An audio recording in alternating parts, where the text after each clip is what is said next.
Hola, hola. La reflexión del día de hoy está en función de la siguiente pregunta. ¿Cuál es la dinámica de la fe en mi relación de nuevo pacto con Dios? Y decimos nuevo pacto con Dios porque no nos referimos al antiguo pacto con Dios. Todos los que pertenecemos o que hacemos parte o que vivimos o que nacimos en cualquiera de las religiones occidentales, es decir, las religiones que se han fundamentado, que se han construido sobre la figura de Jesús, sobre el mensaje de Jesús, sobre la persona de Jesús, encontramos y reconocemos la Biblia, ese contenido bíblico como la palabra de Dios. Te alabamos, Señor. Y en ese contenido bíblico encontramos que se parte en dos grandes testamentos, antiguo y nuevo, o pactos, antiguo pacto, nuevo pacto. El antiguo pacto es el pacto que hace Dios, o el Antiguo Testamento es el pacto que hace Dios con un pueblo, específicamente el pueblo de Israel, es decir, todas esas familias, generaciones que nacieron de las familias de los hijos de Jacob, todos esos 12, Zabulón, Isaacar, Manasés, Efraín, todos ellos, que es lo que se conoce como el pueblo de Israel. Con ese pueblo exclusivamente es que Dios hace el antiguo pacto, el Antiguo Testamento. Y esa relación de antiguo pacto está mediada por la ley de Moisés, la ley que Dios da a través de Moisés, que son más de 600 mandamientos, aunque nuestras religiones nos han solamente evidenciado, le han dado importancia a los primeros 10 que aparecen. Y el nuevo pacto en Jesús, el nuevo pacto es un pacto, una nueva relación que hace Dios, ya no con solamente el pueblo de Israel, sino ahora con todo el mundo. De tal manera amó Dios al mundo que dio a su Hijo unigénito para que todo el que crea, pues, entre a esa relación especial con Dios, a esa relación de nuevo pacto. Es decir, ahora el nuevo pacto en Jesús, ahora el nuevo pacto de Dios, la nueva relación de Dios es con todo el mundo y está mediada por Jesús, no por la ley de Moisés. Solamente hay que creerlo y cuando creemos entramos en esa relación, en esa conexión espiritual y para siempre con Dios.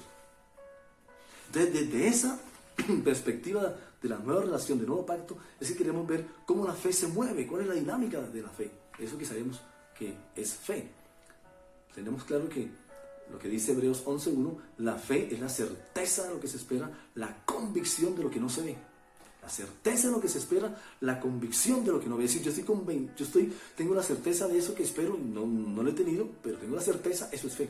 Tengo la convicción, estoy plenamente convencido de eso que no veo, eso es fe, eso es lo que es la fe. Tengamos presente unos punticos para entender la dinámica de la fe en el nuevo pacto, en mi relación del nuevo pacto con Dios. Y es que Hebreos 12:2 dice así, para que tengamos en cuenta quién es el autor, el que produce, quién es el original. Así como usted y yo decimos, bueno, ¿quién es el autor del Quijote? Uno dice, bueno, el autor del Quijote es tal. ¿Quién es el autor de 100 años de soledad? El autor de 100 años de soledad es tal. También, ¿quién es el autor de la fe? Escuche, Hebreos 12:2. Esto lo hacemos al fijar la mirada en Jesús, el autor y consumador de la fe, el campeón, dice una versión, el que inicia y perfecciona la fe en nosotros, es Jesús. Es decir, la fe no es un asunto mío, no es un asunto que yo hago, no es un asunto que no hace parte de mi autoría. Yo no soy el autor de la fe, el autor de la fe es el Hijo de Dios, es Jesús. Y eso es súper clave para que nuestra relación sea mucho más clara, sea mucho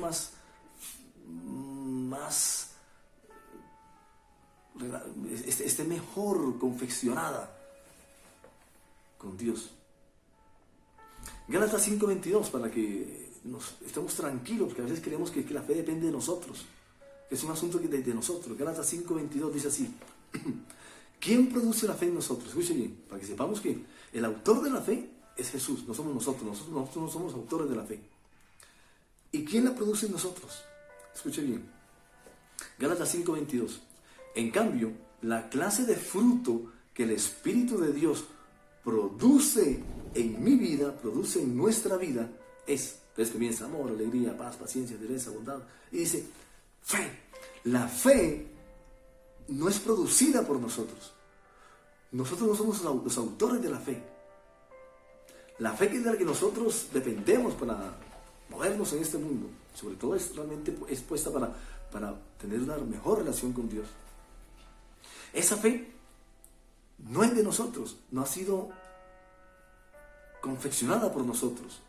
Nosotros no somos los autores y nosotros ni siquiera la producimos en nosotros. Escuche esto. En cambio, la clase de fruto que el Espíritu de Dios produce en nosotros, uno de esos es la fe. Es decir, el que produce en nosotros la fe es el Espíritu de Dios. Cuando creemos que Dios nos ama, el Espíritu de Dios ahora habita en nosotros. Ahora venimos a ser templo del Espíritu de Dios. Es decir, ahora la casa espiritual. Ahora somos la casa espiritual de Dios. Ahora Dios vive en nosotros a través de su Espíritu. Y ese Espíritu de Dios es el que produce en nosotros la fe. Es Él, no nosotros. ¿Cómo se produce eso en nosotros? Escuche bien. O sea, ¿cómo es que viene esa fe? De la que nosotros no producimos y de la que nosotros no somos los autores. Porque el autor de la fe es Jesús y el que produce la fe en nosotros es el Espíritu Santo. ¿Cómo viene entonces? ¿Cómo es que se vive? Romanos capítulo 10, versículo 17. Dice así: así que la fe viene por el oír. Es decir, por el oír la buena noticia acerca de Dios. Y escuche bien que eso es importante. Eso nos va a ayudar a tener una mejor relación con Dios, a vivir mejor esta vida con Dios y con los demás. Es que cuando yo tengo claro que la fe, yo no soy el autor de la fe, que la fe yo no la produzco en mí, sino que la fe, el autor es Jesús, y que el que la produce en mí es el Espíritu de Dios que vive en mí, que ahora habita en mí. Entonces yo lo único que tengo claro es que no depende de mí. Solamente se aviva en mí cuando yo tengo claro que Jesús es el autor, que el Hijo de Dios es el autor y que el Espíritu de Dios es el que la produce en mí. Y que viene o se activa en mí cuando yo escucho la buena noticia acerca de Jesús. Es decir, cuando yo escucho la palabra de Dios, te alabamos, Señor. Pero no cualquier palabra de Dios, escuche bien. Por eso decimos la dinámica de la fe en la relación del nuevo pacto, en mi relación del nuevo pacto con Dios. Porque no es cualquier palabra del contenido bíblico que me da fe, que me hace crecer la fe, no. Es la palabra de buena noticia, es decir, la palabra de Jesús. Es decir, no es la palabra que encontramos en la ley o en el antiguo pacto la que nos aumenta la fe, la que nos hace vivir en fe, no. La fe viene por el oír, pero por el oír la buena noticia. La buena noticia de Jesús es la siguiente: Dios los ama, y la evidencia del amor de Dios soy yo, Jesús. Créanlo, y cuando lo creemos, cuando nosotros creemos eso, entramos en una relación espiritual, especial y para siempre con Dios. Entonces, la fe se mueve en mí, se dinamiza en mí cuando yo comienzo a escuchar la palabra, pero la palabra de gracia, la palabra de buena noticia de Jesús, no la palabra de la ley, no la palabra del antiguo pacto. Yo puedo escuchar, ¿sabe por qué? Porque la ley lo que hace es que me acusa de pecado. La ley finalmente fue puesta por Dios. Romanos 3, capítulo 19 y versículo 20. Fue puesta por Dios para decirnos que somos pecadores, que no somos justos, que no somos tan buena gente como nos creemos. La ley fue puesta para eso. Entonces, si yo quiero alimentar la fe o dinamizar la fe en mí, leyendo la ley de Moisés, lo que hago es que me voy para abajo. ¿Por qué? Porque la ley me acusa, me dice: eres pecador, estás mal, estás haciendo mal. Porque la ley me culpa por ese pecado y la ley me castiga y me condena por ese pecado. Entonces, cuando yo leo la ley de Moisés, termino finalmente sintiéndome culpable, sintiéndome mal, y la fe comienza a menguar. Por eso dice Romanos 10, 17, la fe viene por el oír, pero por el oír la buena noticia de Jesús. La buena noticia de Jesús es que ahora ustedes viven es porque creen que Dios los ama. Crean que Dios los ama. No es cumpliendo los mandamientos que Dios los ama. Crean que Dios los ama. Y después que ustedes aman a Dios, van a sentir el deseo de amar a los demás. Y ahí cumple uno los mandamientos. Escuche bien. Entonces, aquí viene algo clave y con eso terminamos. Súper clave. Y es que a veces nosotros tenemos la mala costumbre que medimos nuestra fe y el crecimiento de nuestra fe por los resultados. Y lo que encontramos en el contenido bíblico, en Hebreos capítulo 11, todo el capítulo 11, del versículo 4 hasta el versículo 39, usted va a encontrar una lista de que este personaje bíblico hizo esto, este personaje que está ahí redactado, que está registrado en la Biblia, hizo esto y con la fe conquistó, y con la fe y conquistó ciudades y levantó reinos, y con la fe hizo aquello, y con la fe lo otro y aquello. Pero también dice que otros personajes con la misma fe que tuvieron fueron aserrados, fueron matados, fueron mutilados, fueron partidos en dos, dice alguno, fueron encarcelados, fueron apedreados, fueron perseguidos, fueron ultrajados, fueron humillados. Entonces, debemos tener claro, súper claro, para que no muramos en esa dinámica de la fe. Es que la fe, porque dice el versículo, capítulo 11, versículo 39, Hebreos 11, 39 dice, debido a su fe, todas esas personas, es decir, los que les fue bien y los que les fue mal, porque algunos obtuvieron grandes cosas y otros no obtuvieron nada, fue al revés, fueron maltratados.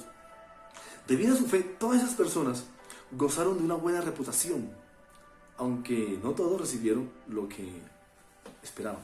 Escuche bien, lo que habían sentido que Dios les había prometido, dice Hebreos 11:39. Eso quiere decir entonces que, escuche que eso es importante, porque aquí morimos nosotros muchos en la fe y nos vamos para abajo y decimos, porque a veces estamos en función de una cosa y medimos la fe es por el resultado.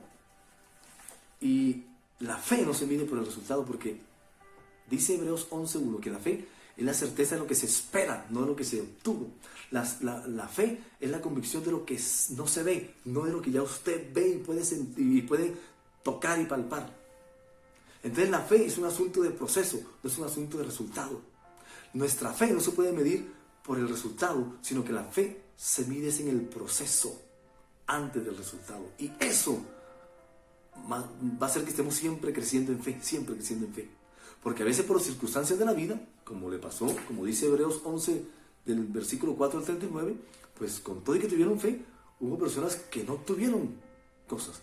Y con todo y que tuvieron fe, hubo personas que los mataron, que los apedrearon, que los ultrajaron, que los humillaron. Y tuvieron fe igual que los otros que alcanzaron cosas. Entonces la fe no está en función de los resultados, no está en función de los productos. La fe está en función del proceso. Es decir, ¿qué tanto le creo yo a Dios antes que las cosas sucedan? Independiente que sucedan o no sucedan. La fe entonces es un asunto de proceso, no de resultados. Y medimos la fe, nuestra fe, no por el resultado, no por el producto final, sino por el proceso durante todo ese tiempo antes del producto final, antes del resultado. Entonces esto sí nos anima y nos hace sentir que estamos creciendo en fe. Usted y yo estamos creciendo en fe porque estamos convencidos que Dios nos ama. Y seguimos ahí creyendo y creyendo y creyendo. Usted y yo estamos creciendo en fe. Porque estamos convencidos que Dios está con nosotros, que Él es bueno con nosotros, a pesar de las circunstancias de la vida. Nuestra fe se mantiene firme, porque la fe es un asunto de proceso, no de resultados. Esto hace parte del vínculo perfecto entre Dios y nosotros con nosotros. Chao y nos vemos en el cielo.